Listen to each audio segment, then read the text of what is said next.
시청자 여러분 안녕하십니까? 헬로티비 뉴스입니다. 먼저 오늘의 주요 뉴스부터 보고 오시죠.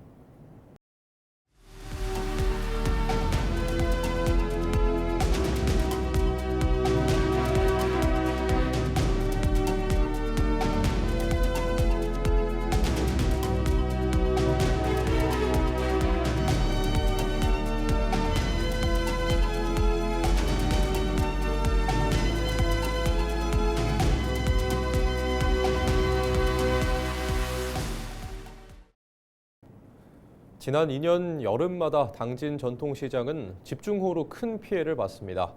특히 시설 노후화가 심각해 상인은 물론 이용객도 위험에 노출됐었는데요.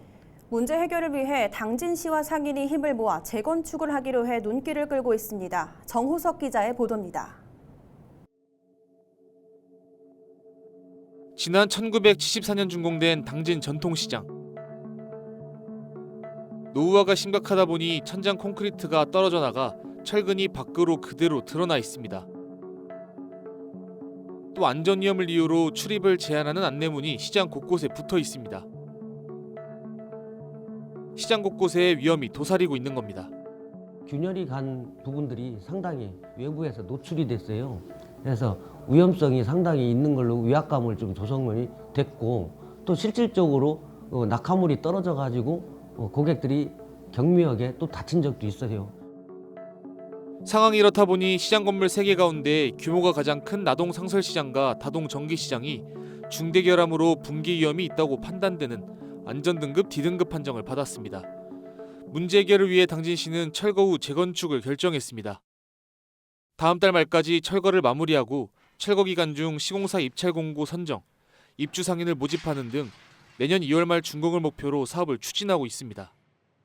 단순한 전통시장 철거하는 것에서 만족하지 않고 상인 권리보호, 세대교체, 먹거리와 주차 편의시설 확충, 의료시설 유지 등 생활, 여가, 쇼핑이 어우러진 문화관광형 시장 조성을 통해 청소년으로부터 전 연령층을 고객 타겟으로 하는 경쟁력 있는 시장으로 탈바꿈하는 것을 목표로 하고 있습니다. 당진시는 전국 최초로 기부 체납형 민간협력 개발 방식으로 사업을 진행합니다. 상인들이 당진시와 함께 사업비를 자부담해 공사주체로 참여하는 겁니다. 이를 통해 민간개발 방식의 부도 위험성과 공공건축 방식의 사업 장기화 문제를 해결할 방침입니다.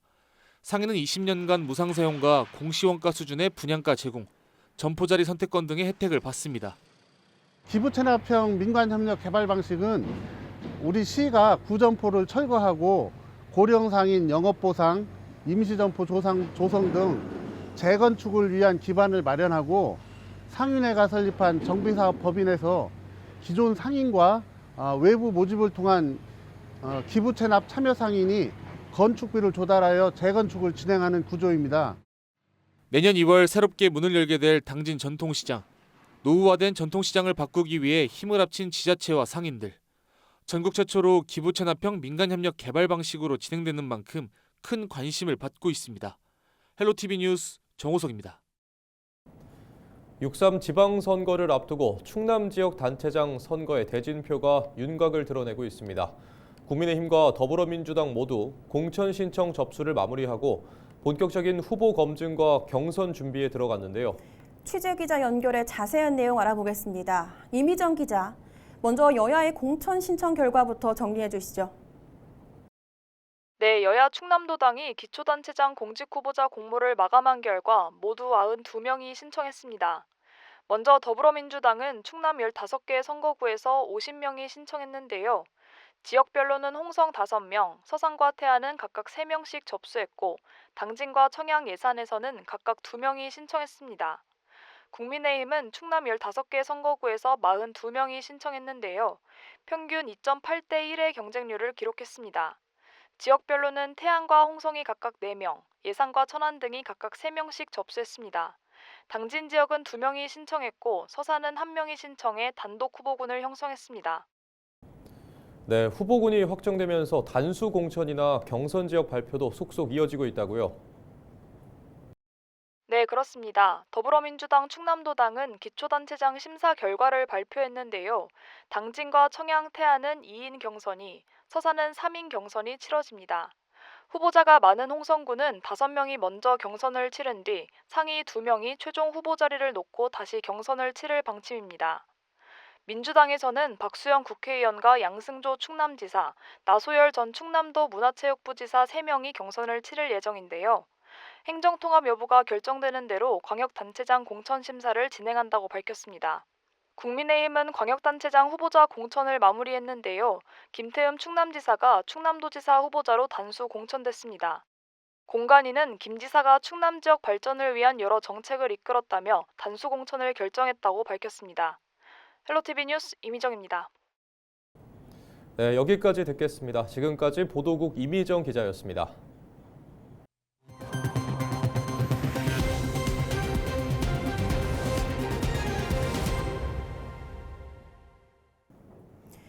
서산시가 16일 시청에서 기자회견을 열고 한국토지주택공사 LH의 일자리 연계형 지원 주택 사업의 정상 추진을 재차 촉구했습니다. 해당 사업은 798억 5천만 원을 투입해 서산시 대산읍 대산리 일원의 공공임대 아파트 290세대와 비즈니스 지원센터 등을 조성을 목표로 추진됐습니다. 지난 2023년 국토부 공모에 선정됐지만 2024년 LH가 당진 성문 국가산업단지 임대주택의 공시를 이유로 사업 참여가 어렵다는 입장을 통보했습니다. 하지만 LH는 당진 성문산단에 1,100여 세대 규모의 공공임대주택 추가 건설을 추진하고 있습니다.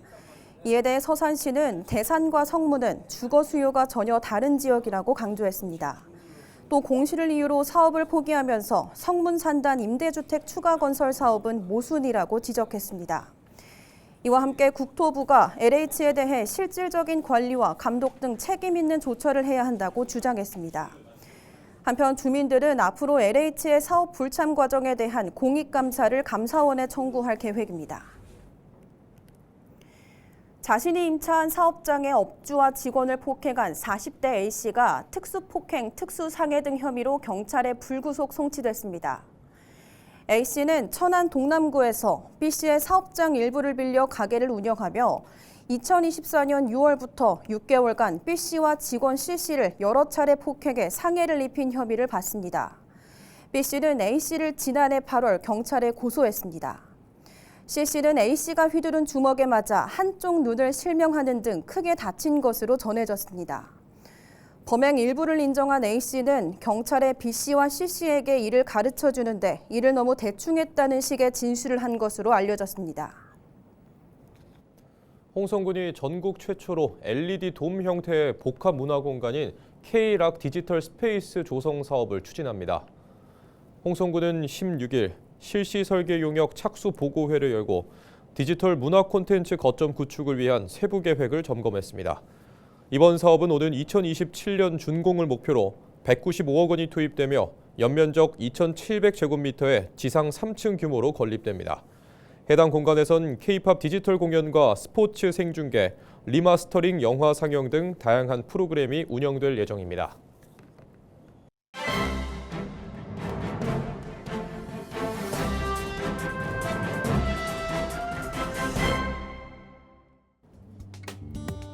굿모닝 충청 기사입니다.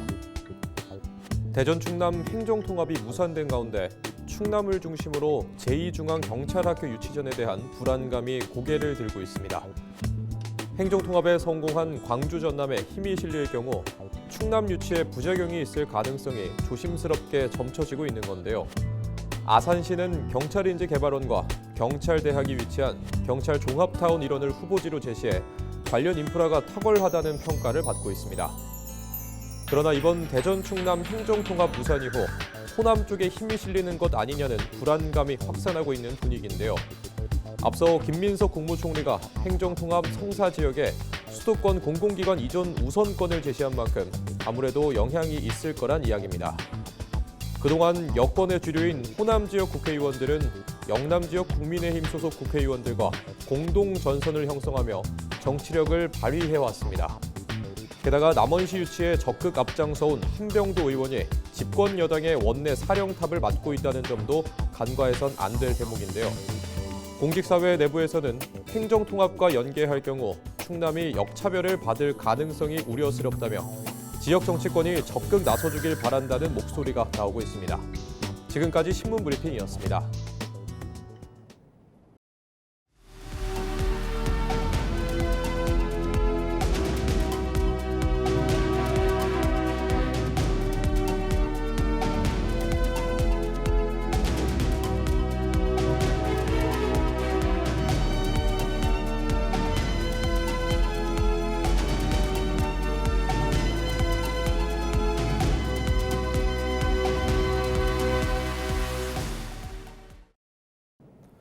(16일) 충남도가 당진 상공회의소에서 경제 상황 현장 점검 회의를 열었습니다. 충남도는 당진 지역 기업 7곳과 철강 산업위기 선제 대응 지역 지정 신청 현황을 공유했습니다.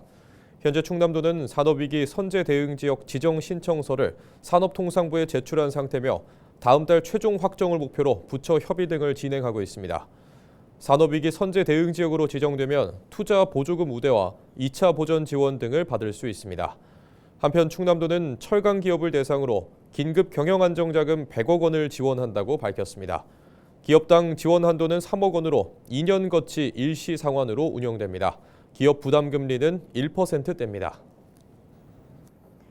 예산군이 내포 신도시와 예산읍 원도심 고등학교를 잇는 학생 통학버스인 예스버스를 확대 운행합니다. 예산군은 기존 2대였던 예스버스를 3대로 늘려 지원 대상 학교를 대흥고와 마이스터고를 포함한 원도심 소재 6개 고등학교 전체로 확대했다고 밝혔습니다. 이에 따라 기존 1시간 30분 걸리던 통학 시간은 1시간 이내로 단축됐다고 설명했습니다. 예산군은 이번 증차를 통해 등하교 시간대 좌석 부족 문제를 해결하고 안전한 통학 환경을 제공할 계획입니다. 하루에 한 270명 정도가 통학을 해야 되는 그런 상황입니다. 근데 농어촌 버스를 통해서 하다 보니까 그 시간적인 것이 1시간 반이 걸립니다. 통학하기 전에 이미 지쳐버리는 거죠. 그래서 학부모와 저희 예산군이 머리를 맞대서 만들어낸 것이 예스버스라는 버스를 2대로 작년에 시작을 했어요. 근데 호응이 참 좋았습니다. 그래서 올해 1대 더 증차를 해서 원도심에 있는 학생들이 자유롭게 또 시간에 맞게 통학을 함으로써 학생들의 학구열도 그렇고 그 친구들의 삶의 질도 많이 올려줄 수 있는 그런 아주 좋은 정책이라고 생각됩니다. 충남도가 지난 2022년 10월 전국 최초 탄소 중립 경제 특별도 선포 후 108만여 톤의 온실가스를 감축했다고 밝혔습니다. 온실가스 108만 톤은 나무 1억 그루를 식재하거나 숲 10만여 헥타르를 조림한 것과 같은 효과에 해당하는 규모입니다. 충남도는 오는 2045년까지 온실가스 8,288만 톤 감축을 목표로 연차별 이행 상황과 추진 성과를 매년 점검하고 있습니다. 지난해 추진 상황 점검 결과에선 친환경 건축과 자원 순환, 온실가스 이행 기반 조성 등 대부분의 사업이 정상 추진된 것으로 나타났습니다. 충남도는 이번 점검 결과를 기후에너지 환경부와 국가기후위기 대응위원회에 제출할 계획입니다. 25일까지 연안 안전사고 위험 예보제 관심 단계가 발령됩니다. 해경은 이 기간 조류 흐름이 빨라 갯벌 고립 등 사고 발생 우려가 크다며 방파제 출입을 자제해달라고 당부했습니다. 또 해안가 출입 시 구명조끼 착용 등 안전수칙을 지켜달라고 설명했습니다. 해경은 갯벌과 해안가 등 사고 다발 구역 순찰을 강화하고 긴급 대응 태세를 유지할 방침입니다. 충남도가 어려움을 겪고 있는 서산 대산 석유화학단지 지원에 나섭니다. 충남도는 정부 지원과 별개로 5개 사업 4,600억 원 규모의 지원책을 추진할 계획입니다. 먼저 서산으로 전직한 근로자에게 최대 300만 원, 이들을 채용한 기업에 근로자 1인당 60만 원의 지원금을 지급합니다. 화물 운송업 종사자와 현장 일용 근로자 등 5천 명을 대상으로 1회 50만 원의 지역화폐를 지급할 계획입니다. 이와 함께 장기 지원책으로 석유화학산업 인공지능 전환 사업 추진과 탄소중립 실증 인프라 운영 등을 할 방침입니다. 또 기업의 전기요금 부담 경감을 위해 올해 8월 대산 분산 에너지 특구 내 상업 운전 시행이 가능하도록 지원할 예정입니다. 충남도가 청양에 충남형 도시리브투게더 342세대를 공급합니다. 충남도는 16일 도척에서 청양군 충남개발공사와 청년 신혼부부 내 집 마련 기회 제공을 위한 협약을 체결했습니다. 도시리브투게더는 신혼부부와 청년 등 무주택 서민의 주거 안정을 위한 분양 전환 공공임대주택 공급 사업입니다.